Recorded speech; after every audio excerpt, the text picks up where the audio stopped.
भारत में वेश्यावृत्ति को लीगल कर दिया जाए। क्या ऐसा करने से रेप के मामले कम हो सकते हैं? तो चलिए इस पर थोड़ा नज़र डालते हैं कि क्या इसमें और कितनी सच्चाई है। स्वागत है फ्यूरर के साथ आपका फॉरेक्स हिंदी में। भारत में वेश्यावृत्ति के मुद्दे पर काफ़ी चर्चा हो चुकी है।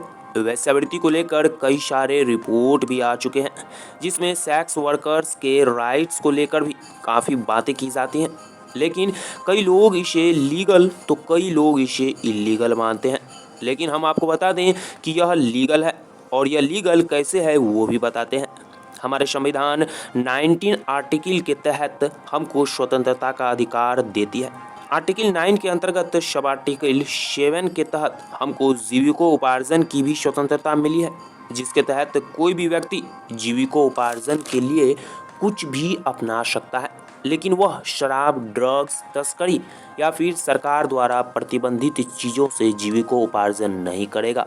और इस तरह से हम कह सकते हैं कि सब आर्टिकल 7 के तहत सेक्स वर्कर अपना पेशा आजमा सकती है, जिस पर अब सुप्रीम कोर्ट का भी फैसला आ चुका है। और सुप्रीम कोर्ट ने भी मुहर लगा दिया है कि यह जीविकोपार्जन पर किसी भी प्रकार का सुप्रीम कोर्ट प्रतिबंध नहीं लगाएगी। कोर्ट ने यह भी कहा है कि सेक्स वर्क करने वाली महिलाओं पर आपराधिक कार्रवाई नहीं की जानी चाहिए, और उनके भी कई सारे अधिकार हैं जिन्हें कि भारतीय संविधान सुरक्षित रखने के लिए हमेशा उत्तरदायी माना गया है, और इसीलिए सुरक्षित रखना हमारा कर्तव्य है। दोस्तों, हम आपको बता दें कि इससे पहले भी बम्बई हाईकोर्ट ने साफ कर दिया था कि कानून में कहीं भी यह प्रोविज़न नहीं है, और न ही किसी भी प्रकार का ऐसा बात हमारे संविधान में कहा गया है जिसमें कि वेश्यावृत्ति क्रिमिनल ऑफेंस है। हालांकि कोर्ट ने कहा था कि किसी भी व्यक्ति को वेश्यावृत्ति के लिए परेशान करना और कोई भी वेश्यालय चलाना गैरकानूनी जरूर है, जो कि शोषण के विरुद्ध अधिकार के अधिनियम के तहत आता है, और उसके खिलाफ उन्हें सजा भी मिल सकती है। साथ ही कोर्ट ने कहा था कि एक वयस्क महिला को अपना पेशा चुनने का अधिकार है। अब सुप्रीम कोर्ट ने सेक्स वर्क को भी पेशा बना दिया है, और आप इस पर कमेंट भी नहीं कर सकते हैं। यदि आप इस पर कमेंट करते हैं तो शायद आपको सेक्स वर्कर के खिलाफ केस भी लड़ना पड़ सकता है। ऐसे में सेक्स वर्क देश में गैर कानूनी अब नहीं कहा जा सकता है। हम आपको बता दें कि संविधान के अनुच्छेद 21 के तहत सम्मानजनक जीवन का अधिकार सभी लोगों को दिया गया है।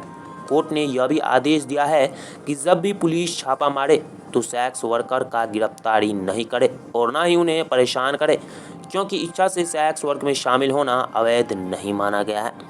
सिर्फ वेश्यालय चलाना गैर कानूनी है। ऐसे में स्पष्ट हो जाता है कि अगर सेक्स वर्कर वयस्क हैं तो वह अपनी मर्जी से यह काम कर सकती है। इतना ही नहीं, कोर्ट इस काम में पुलिस को हस्तक्षेप न करने की भी नसीहत दे दी है।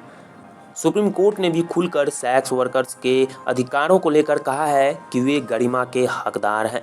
कोर्ट ने पुलिस को परेशान न करने के आदेश के साथ साथ यह भी कहा है कि आप इन रवैयों से ज़रूर अपने आप को बदल लीजिए, क्योंकि अब सेक्स वर्क करना और वेश्यालय में वेश्याओं का काम करना लीगल माना गया है। इसीलिए उन्हें नसीहत दी है कि आप उनकी गिरफ्तारी भी नहीं कर सकते हैं। जानकारी के लिए हम आपको बता दें कि भारत ही ऐसा देश नहीं है जो सेक्स वर्कर को लीगल करार दिया है। इससे पहले भी कई सारे ऐसे देश हैं जो इन्हें लीगल करार दिया है, जिसमें फ्रांस जैसे विकसित देश, न्यूजीलैंड, जर्मनी भी शामिल हैं।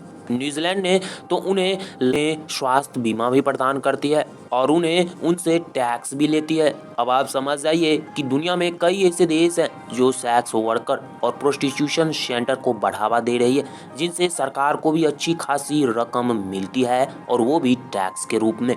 लेकिन दोस्तों, अब बात रह गई रेप का, तो हम आपको बता दें कि दुनिया का कोई भी ऐसा ताकत नहीं है जो कि वेश्यावृत्ति को रोक दे, और यदि आप वेश्यावृत्ति को रोकते हैं तो शायद रेप का मामला भी बढ़ सकता है, क्योंकि यदि आप गंगूबाई फिल्म देखे होंगे तो शायद आपको इसका आंसर मिल जाएगा।